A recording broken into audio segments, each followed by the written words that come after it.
Miranda, directora de Parques Nacionales Naturales. Tiene la palabra el senador Macías. Muchas gracias.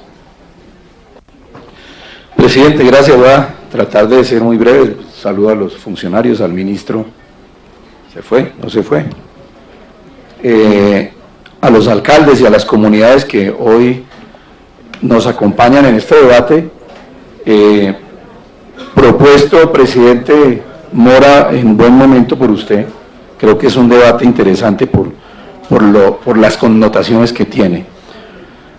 Yo voy a plantear dos temas, como les decía brevemente. Uno, aquí en algún debate pasado hablábamos de lo contrario de lo que tenemos que hablar hoy.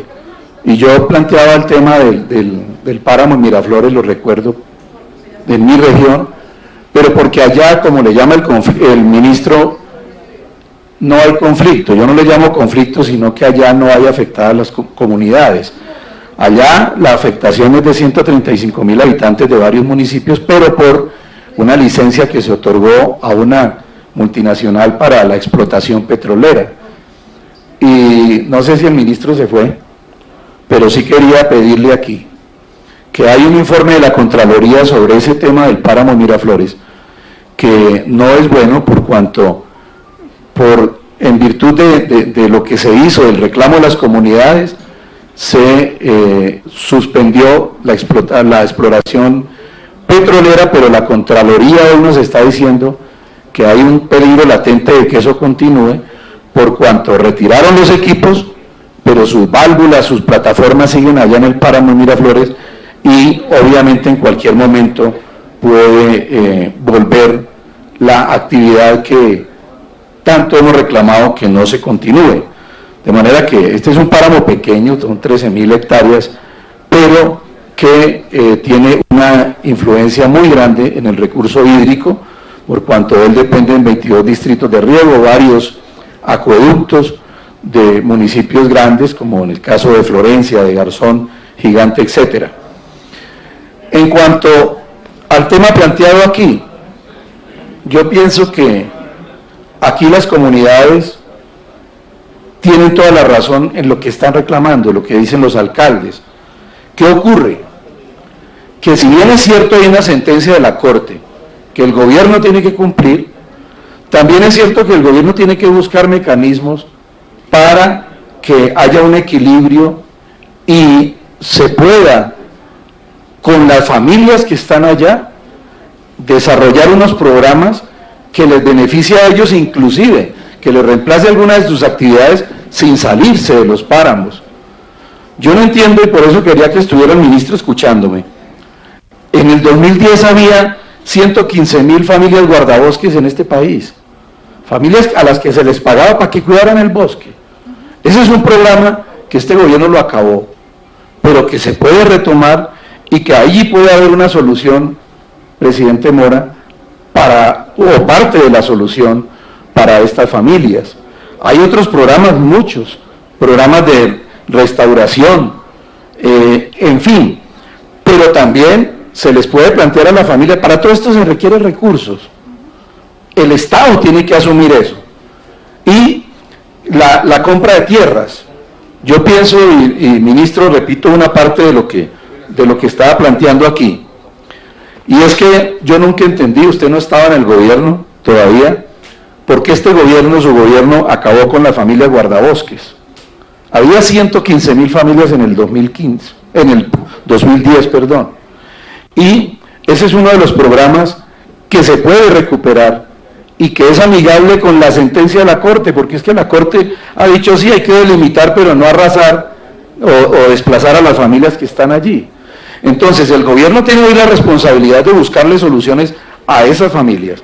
Y por ejemplo, ese es un programa, lo cito a título de ejemplo. La compra de tierras es otra, el programa de restauración es otro, de bosques, etcétera.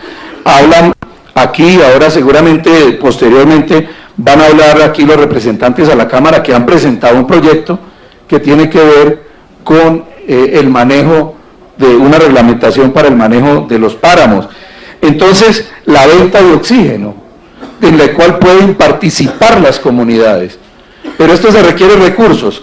que el gobierno no, y yo vuelvo con mi crítica, que el gobierno no solamente piense en los recursos para la FARC, sino en recursos, por ejemplo, para estas comunidades que están sufriendo una circunstancia que no es de ellos, y usted mismo lo decía, lo recordaba aquí, ministro, tradicionalmente son familias que llevan allí más de un siglo, y que difícilmente podemos decirle, ustedes tienen que salirse de su tierra, desocupen aquí por el medio ambiente. Claro, el medio ambiente hay que protegerlo, pero la sentencia de la Corte debe ser manejada por el gobierno con programas alternativos que, repito, para ellos se necesitan recursos. Y yo creo que no es difícil pensar en que el gobierno comience con unos programas para atender a estas familias sin desplazarlas y al mismo tiempo protegiendo el medio ambiente, protegiendo estos recursos naturales. Los créditos, yo no sé, en vez de retirar el Banco Agrario, que desde luego está herido porque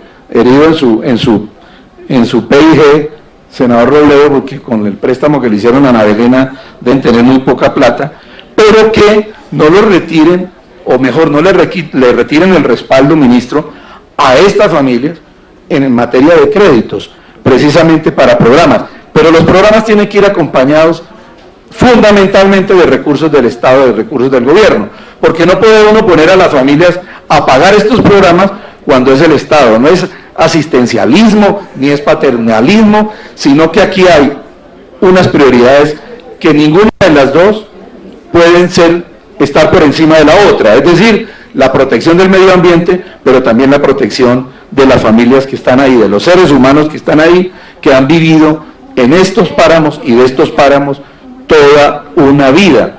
Entonces, yo simplemente quiero plantear eso, ministro, dejarlo como un planteamiento para el gobierno, y a cambio de los batallones que van a cuidar allá, los soldaditos al fin y al cabo van a tener más oficio después de que esto Dios no lo quiera, regrese a donde nos lo va a dejar el gobierno, pero con esos recursos que están sosteniendo esos batallones allá, ahí pueden completar los recursos, por ejemplo, para familias guardabosques, para el programa de restauración, y repito, la venta de oxígeno, que ahí pueden vincular a las familias que están allá, porque eso no solamente del Estado, las familias tienen ese derecho a que les den ese recurso. Entonces, yo, presidente, dejo esas ideas ahí, para que el gobierno las recoja, y si requieren del Congreso estamos listos, porque el Congreso no es solamente para aprobarle impuestos al ministro de Hacienda, sino para aprobar soluciones a todas estas comunidades que están sufriendo hoy por, entre comillas, la sentencia, pero que puede ser modulada, si se me acepta el término, con programas para esas familias. Era eso, señor presidente, muchas gracias. A usted, senador Macías, muchas gracias. Tiene la palabra el senador Robledo, se prepara el representante.